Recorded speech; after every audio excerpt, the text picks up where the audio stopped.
I hadn't put running shoes on in over a year. I was a big time power lifter. I lifted weights heavy, that's what I did. I got back home from Iraq, went straight to free fall school, and then this happened. So I called Chris Cosman up on a Wednesday. He says, look man, the only way you can qualify for my race is to run 100 miles at one time in 24 hours or less.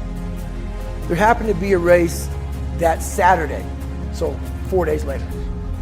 And he said, if you qualify by running 100 miles or less in 24 hours, I will consider you my race. I'm gonna cut to the chase. I signed up for this race. It's called the San Diego One Day, where you run around a 1 mile track for 24 hours to see how many miles you can get. My goal was 100 miles. So I got to mile 70 and I cleared 70 miles in like 12, 13 hours pretty quickly. But I was done. My feet were broken.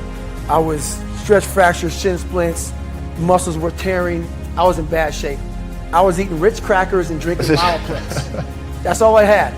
No water, didn't know what the hell I was doing out there. Had on some tube socks. It was just ridiculous. It was a clown show. So I sat down at mile 70, and at this time I was married. And I looked at my wife and I was like, I'm messed up bad. So I literally start to turn white. And when a black guy turns white, you're pretty fucked up. So here I am, I'm all fucked up in this chair.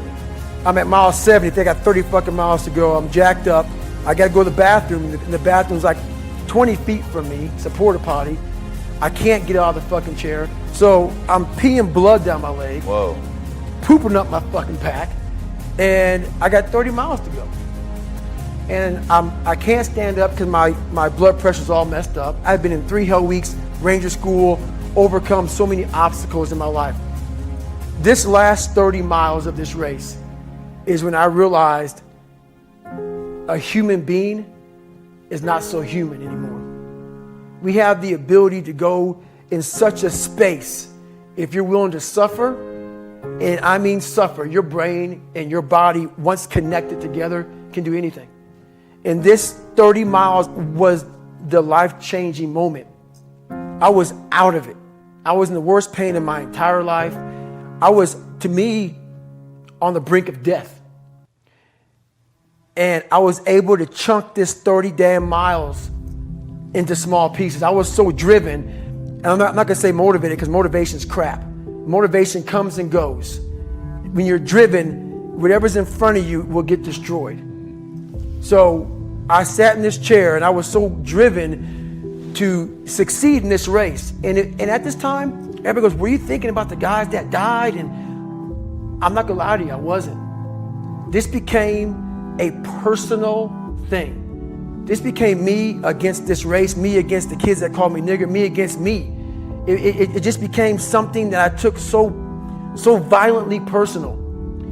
And I broke this thing down into small pieces. I said, okay, I gotta get nutrition. I gotta be able to stand up before I can get off this curb and get off this chair and be able to go 30 miles. So I went through all these small steps and I was able to stand up. And then from standing up, I was literally walking around with my wife at the time. And she goes, you're not gonna make the time. She goes, you're walking like 30-some minute miles. I got to mile 81, and the second she said that I'm not gonna make the time, I ran the last 19 miles, nonstop. And I can show you right now when we get done with this. Matter of fact, I'm gonna show you right now. This was years ago, and I had to put compression tape on my ankle. And so this was years ago.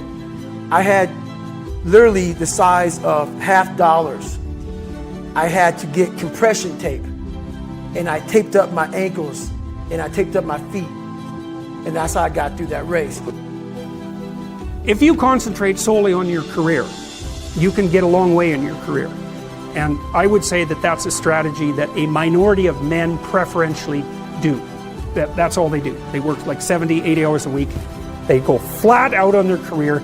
They're staking everything on the small probability of exceptional status in a narrow domain. But it's hard on them. They don't have a life. It's very difficult for them to have a family. They don't know how to take any leisure activity. Like, they get very one-dimensional. Now, it may be that unidimensionality is the price you have to pay to be exceptional at one thing, right? Because if you're going to be something like a genius-level mathematician, and you want to do that or a scientist say, it's like you're in your lab all the time, you're working 70 hours a week or 80 hours a week, you're smart, you're dedicated, you're unidimensional, and that's how you get to beat all the other people who are doing that. It's the only way. But the problem is you don't get a life. Now, if you love being a scientist and you have that kind of focus of mind, well, first of all, you're a rare person, and second, you're going to pay for it. But fine, more power to you. But it's a risky business to do that. You sacrifice a lot for it. You know, and I would say most often, if you're speaking about having a healthy life, that isn't what you do. You spread yourself out more. So, you know, you have a family, you have some things that you do outside of work that are meaningful to you and useful. You have a network of friends. Well, those 3 things alone, or 4 things alone, are plenty to keep you well oriented. And then if one of those things collapses, you know, everything doesn't go.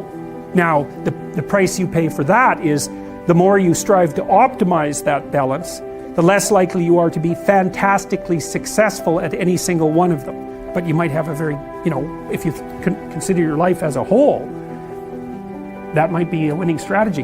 One of the things Carl Jung said, I really liked this. He thought that men went after perfection and women went after wholeness. So they're different value. They're different. There's something different at the top of the value hierarchy. So perfection would be stake it all on one thing and look for radical success. The wholeness idea is more like, well, I want one thing in my life to be 150%, or I want 5 things in my life to be 80%. Well, there's a lot more richness in a life where you have 5 things operating at 80%, but you're not operating at any of them at 150%. So, and I really believe this because I've watched men and women go through their careers now for a long period of time, and one of the things that, there's lots of things that produce this, but one of the things that I've noticed is that mostly women in their 30s bail out of unidimensional careers. They won't do them. They won't put in the 80 hours a week that they would have to put in order to dominate that particular area. And it isn't, the reason that they won't do it is because they decide it's not worth it. And no wonder, because why would that be worth it? You have to ask yourself that. It's like, well, you want to be an outstanding scientist. It's like, okay, really, that's what you want. Because that means that's what you do. Because you're competing with other people, you know, they're smart, they're hardworking, and if you want to be at the top, you have to be smarter and work harder than any of them. That's discipline as the precondition for freedom, right? Which is actually a Nietzschean idea, at least in part. I mean, it's older than that. It's the apprenticeship idea. It's that before you can be a painter who can paint what's beyond mere memory, you have to inculcate that discipline skill, and a lot of that is painful repetition and hard grinding work. It's the sacrifice of the present for the future. But once you manage that, then things open up, and virtually everything you learn of value is like that's very, very, very difficult to learn to write. And there's arbitrary rules that you have to follow and bind yourself to. And while you're learning those rules, the probability that you have any creative freedom to speak of or any facility with the rules is very low. You're a rank beginner. And even to some degree, whatever creativity you have is going to have to be stifled while you're passing through that keyhole. But if you pass through it, then something massive opens up on the other side. And it is definitely the case that disciplinary institutions, universities, are exactly that, is they're places of guidance, and they're places to encourage people to develop the discipline that's necessary to see beyond the discipline. I mean, that's why we have disciplines, right? I mean, the words aren't there by accident. You have to narrow yourself first, and then you can broaden outward. And so that's part of the process of maturation. That's part of the sacrifice of childhood. Say, in childhood you're nothing but potential, but it's not realized and you don't know how to realize it. And so then the question is, well, how do you get to a point where you realize the potential? And the answer is, you sacrifice almost all of it to a single direction. That's the thing about growing up, is that when you're a teenager and a young adult, you have to sacrifice everything you could have been as a child to be the one thing that you're aiming at.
Chuyện tình cảm khó nói phải không em?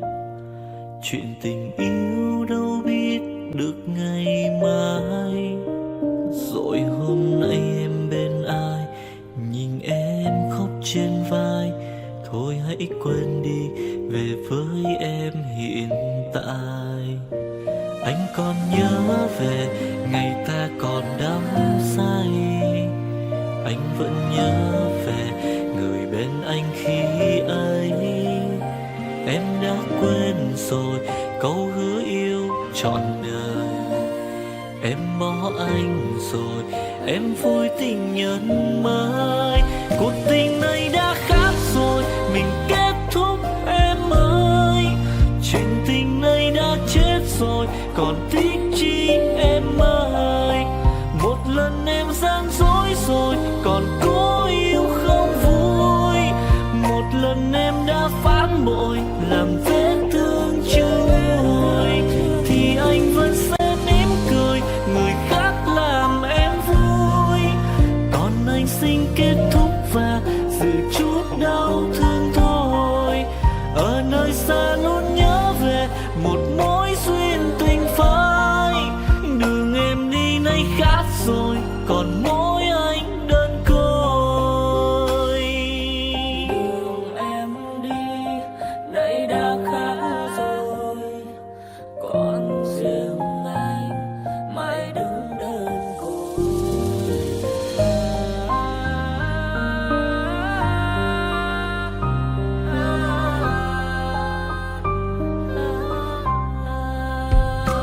Anh còn nhớ về ngày ta còn đắm say.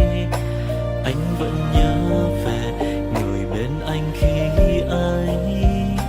Em đã quên rồi câu hứa yêu trọn đời. Em bỏ anh rồi, em vui tình nhân mới. Cuộc tình này đã khác rồi, mình kết thúc em ơi. Chuyện tình này đã chết rồi, còn tiếc chi em ơi. Một lần em gian dối rồi, còn cố yêu không vui. Một lần em đã phản bội, làm vết thương chưa nguôi. Thì anh vẫn sẽ mỉm cười, người khác làm em vui. Còn anh xin kết thúc và giữ chút đau thương thôi. Ở nơi xa luôn nhớ về một mối duyên tình phai. Đường em đi nay khác rồi, còn mỗi anh đơn côi. Cuộc tình này đã khác rồi, mình kết thúc em ơi. Chuyện tình này đã chết rồi, còn tiếc chi em ơi. Một lần em gian dối rồi, còn cố yêu đâu vui. Một lần em đã phản bội, làm vết thương chưa nguôi. Thì anh vẫn sẽ mỉm cười, người khác làm em vui. Còn anh xin kết thúc và